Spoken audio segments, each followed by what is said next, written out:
अस्सलाम वालेकुम, मैं हूँ तहमीन आशिक। एक माँ 6 दरिंदों को ये बोलती रही, अल्लाह ने मुझे शादी के 15 साल के बाद औलाद दी है। मेरा ये बेटा बड़ी मन्नतों मुरादों से मैंने अल्लाह से लिया है। मैं तुम लोगों के आगे हाथ जोड़ती हूँ, तुम्हारे पाँव पड़ती हूँ। मेरे इस बेटे को कुछ ना कहो, मेरे जिस्म को नोचो, मुझ पर जुल्म करो, मेरे साथ जो करना है करो, लेकिन मेरे बेटे को कुछ मत कहना, छोड़ दो इसे। ये कहने की देर थी कि इन 6 के 6 दरिंदों ने माँ पर अपनी बस खूब बुझाई। 2 साल का बेटा सामने अपनी माँ को देखता रहा और रोता रहा। इन 6 दरिंदों में से एक दरिंदे ने अपनी बंदूक राइफल बेटे के सर की तरफ तान रखी थी, जो कि सिर्फ 2 साल का था, ताकि माँ मुजम्मत ना करे। माँ चुपचाप जो ये जुल्म करते रहे करवाती रही। 6 के 6 दरिंदों ने अपनी खूब बुझाने के बाद वहां से रास्ता लिया फरारी का और भाग गए। अब इस माँ ने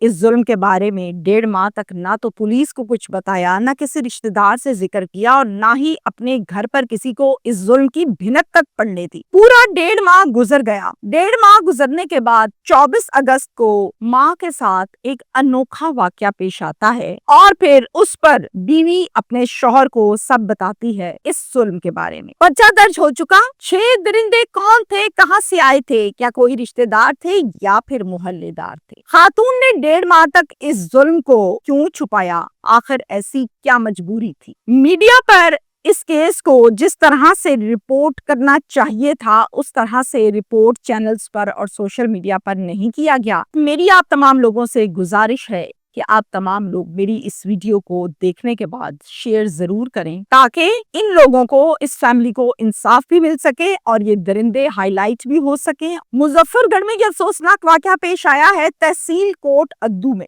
यहाँ पर फैमिली के सरबराह है मोहम्मद अख्तर साहब। मोहम्मद अख्तर साहब की जो बीवी है, उनका ओरिजिनल नाम मैं आपको नहीं बताऊंगी, फर्जी नाम है आयशा। शादी को 1 2 3 4 5 करते करते 15 साल गुजर गए, लेकिन इन 15 सालों में औलाद पैदा नहीं हुई। बहुत मन्नतें मुरादें मांगी, औलाद ना हुई। इलाज करवाया, औलाद ना हुई। जगह जगह पीरों फकीरों के पास गई, औलाद ना हुई। और फिर एक दिन खुशखबरी मिली औलाद के हवाले से। 2023 में एक बेटे की पैदाइश हुई मोहम्मद अख्तर के घर, और फिर इन्होंने बहुत मिठाइयां बांटी, शुक्राने के नवाफिल अदा किए, बहुत जश्न मनाया और फिर अपने बेटे का नाम आमिर रखा। मोहम्मद अख्तर पेशे के लिहाज से एक ड्राइवर है जो एक निजी कंपनी में गाड़ियां चलाता है, जहां जहां इसकी ड्यूटी लगाई जाती है। और ज्यादातर मोहम्मद अख्तर की जो शिफ्ट होती है वो नाइट शिफ्ट ही होती है। घर पर सिर्फ बीवी आयशा और इसका बेटा मोहम्मद आमिर होता है और कोई नहीं। 9 जुलाई को रात के 8 बजे मोहम्मद अख्तर घर से निकला अपनी ड्यूटी पर जाने के लिए। आयशा ने बेटे को साफ सुथरा किया, फीडर बना कर दिया, खुद खाना शाना खाया, चारपाई बिछाई सेहन में, अपने बेटे को लिया और उस चारपाई पर सेहन में लेट गई सोने के लिए। अब ये घर कैसा है जो आयशा का है, मोहम्मद अख्तर का है, जरा ये सुनिए कि नक्शा कैसा है इसका। ये 6 मरले का घर है। एक साइड पर किचन है, कमरों के आगे छोटा सा बरामदा है और फिर बड़ा सा एक सेहन भी है, जैसे कि गाँव के घर होते हैं। रात के 11 बजे घर की दीवार को जंप करके फलांग कर एक के बाद एक आदमी, यानी टोटल 6 आदमी घर के सहन में छलांग लगाते हुए आए। अब मैंने आदमी नहीं, मैंने दरिंदा कहूंगी। ये 6 के 6 जब आए तो आते सार इन्होंने वो बेटा 2 साल का मोहम्मद आमिर, जो गहरी नींद माँ के साथ चिपक कर सोया हुआ है, उसको आके यूं करके उठा लिया। जब उस बच्चे को यूं करके उठाया तो बच्चे ने चीखें मारी, रोने लगा। जब बच्चा रोने लगा तो उसकी रोने की आवाजों को सुनकर माँ फौरन हड़बड़ाकर उठी, देखा तो चीखने लगी, घबरा गई। दरिंदों ने कहा, ज्यादा चीखो मत, अंदर चलो। बेटे के सर पर भी बंदूक है और माँ के सर पर भी बंदूक रख दी और बंदूक के सर पर उसको अंदर कमरे में ले गए। ले जाकर कमरे की लगाई अंदर से कुंडी। अब कमरे के अंदर मोहम्मद आमिर, इसकी वालिदा आयशा, ये 6 दरिंदे हैं और कुंडी लग गई। 6 में से 5 आयशा पर लपके और एक ने बच्चा पकड़ा हुआ यूं हाथ में और इस पर बुझाने लगे। इसी दौरान खातून ने कहा, मुझे तुम गोली मार दो, जो मर्जी कर दो, मैं तुम्हें बस नहीं बुझाने दूंगी। जिस पर दरिंदों ने कहा, मार दो पुलिस के बेटे को, और बंदूक तो पहले ही उसके सर पर तानी हुई थी। ये सुनने की देर थी कि खातून ने कहा, जो करना है मेरे साथ करो, मुझ पर जुल्म करो, मुझे मारो पीटो, जो तुम्हें करना है करो, लेकिन मेरे बेटे को उंगली भी ना लगाना और उसे ना मारना। खैर 6 के 6 दरिंदों ने अपनी हवस बुझाई आयशा पर और 2 साल का बेटा सामने लिटाकर उसके सर पर भूख बितानी हुई है। सिर्फ यहाँ तक बात नहीं है, बल्कि जब जब एक दरिंदा हवस बुझाता तो दूसरा वीडियो बनाता और फिर इस तरह से इस पूरे वकूए की, इस जुल्म की वीडियो भी बनाई गई। जब 6 के 6 दरिंदों ने अपनी हवस पूरी कर ली तो वहां से जाते हुए आयशा से ये कहा, बीबी अगर किसी को कुछ बताया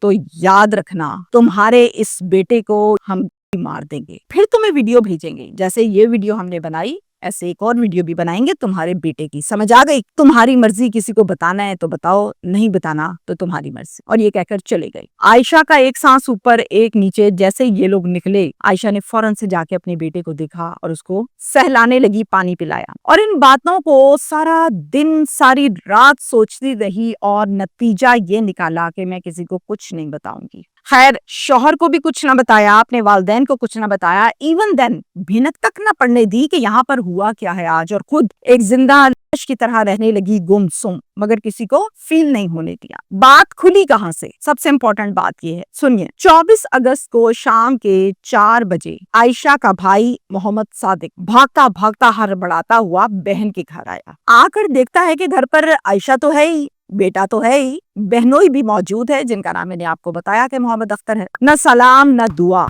मोहम्मद अख्तर से कहा कि भाई ये देखें, मेरे दोस्त ने मुझे एक वीडियो भेजी है। आयशा हकी बकी कि ये क्या हो गया। शौहर ने जब पूरी वीडियो देखी तो उसके मुंह का रंग बदल गया, लाल हो गया गुस्से से। तो कहा कि आयशा क्या हुआ था, मामला क्या है, कौन लोग आए थे, तुमने मुझे आज तक बताया तक नहीं, कब हुआ ये सब कुछ। उसके बाद आयशा जो है उसका एक रंग जा रहा है, एक रंग आ रहा है। गलती उसकी थी नहीं, लेकिन छुपाने की वजह से कहीं ना कहीं गिल्टी वो फील कर रही थी। उसके बाद आयशा कहती है, 1.5 माह पहले की बात है, 9 जुलाई को ये जुल्म मेरे साथ किया गया था और बेटा चूंकि मेरे साथ सेन में लेटा हुआ था आमिर, उन्होंने आमिर को पकड़ लिया। मैंने बहुत मजाहमत भी की और मना भी किया, लेकिन उन्होंने कहा कि अब हम आमिर को मारेंगे। आमिर पर आपको पता है कि मैं आंच नहीं आने देती। फिर इन्होंने मेरे बेटे के सर पर बंदूक रखी, मुझे और बेटे को कमरे में ले आए और 6 के 6 दरिंदों ने मेरे साथ खूब बुझाई अपनी और साथ साथ एक वीडियो भी बनाते रहे। ये वो वीडियो है जो इन्होंने आपको भेजी है। मुझे ये कहा था कि जब तुमने किसी को बताया तो तब हम इस वीडियो को वायरल करेंगे,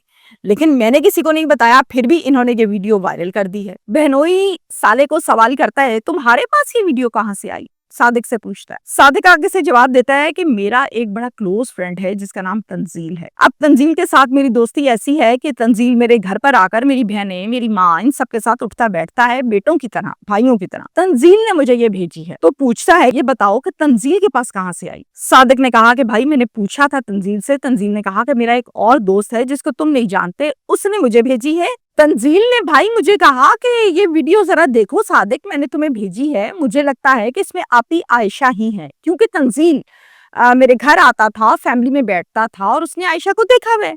तो उसने कहा कि लगता है कि आपी आयशा है, जरा तुम भी चेक करो कि ओरिजिनल है या फिर फेक है, कोई और वीडियो है जिसको एडिट किया गया है, और मैं आपके पास लेकर आ गया हूँ। अब आयशा को लिया दोनों ने और सीधा चले गए पुलिस स्टेशन, महमूद कोट थाने का नाम है। जाकर एसएचओ को सारी बात बताई और पर्चा दर्ज करवाया।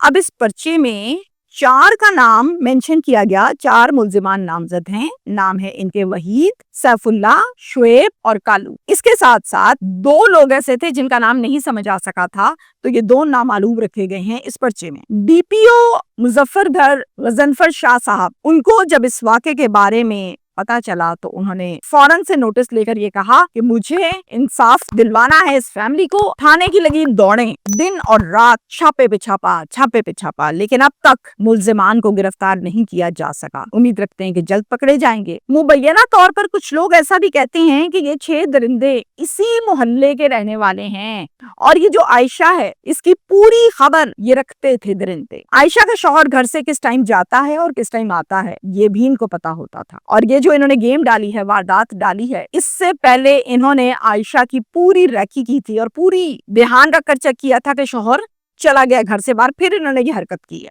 यहाँ तक है ये सारे का सारा वकूआ। मैंने अपने जितने भी तजुर्बे की बात करूं उसमें बस के केसेस को खूब देखा, स्टडी भी किया और आप लोगों के सामने रिपोर्ट भी किया, लेकिन ये जो ट्रेंड अब चला है ویڈیو کا کہ ایک تو ظلم کرتے ہیں, دوسرا پھر اس ظلم کی ویڈیو بھی بناتے ہیں دیدہ دلیری کے ساتھ, اور ان کو ڈر نہیں لگتا, خوف نہیں آتا کہ ہم بھی ویڈیو میں آ رہے ہیں. اب یہ ٹرینڈ چلا ہے, لیکن ہمارے ہاں اس ٹائم موجودہ صورتحال میں کسی کو قتل کر دو, چوری کر لو, ڈکیتی کر لو, جو کرائم اس معاشرے میں ہو رہا ہے اس کی اگر بن جائے ویڈیو تو اس پہ انصاف ضرور ملتا ہے, وائرل ہو جاتی ہے. اور اگر یقین کریں ویڈیو نہ بنے تو ایسے ہزاروں کیسز ہیں جو صرف اور صرف فائلوں کی نظر ہے. فائل پہ لکھا تو جاتا ہے لیکن اس کیس کو آج تک سالو نہیں کیا گیا. چونکہ میں مختلف گاؤں میں, کوچوں میں, تحصیل میں, ڈسٹرکٹس میں جاتی ہوں تو لوگ پھر میرے پاس جب آتے ہیں تو بتاتے ہیں کہ اتنا عرصہ ہو گیا ہے, کچھ آج تک پتہ نہیں چلا, ملزمان کی پکڑ نہیں ہوئی, گرفتاری نہیں ہوئی, چونکہ ان کی ویڈیو نہیں بنی ہوتی. تو یہ ساری کی ساری صورتحال ہے.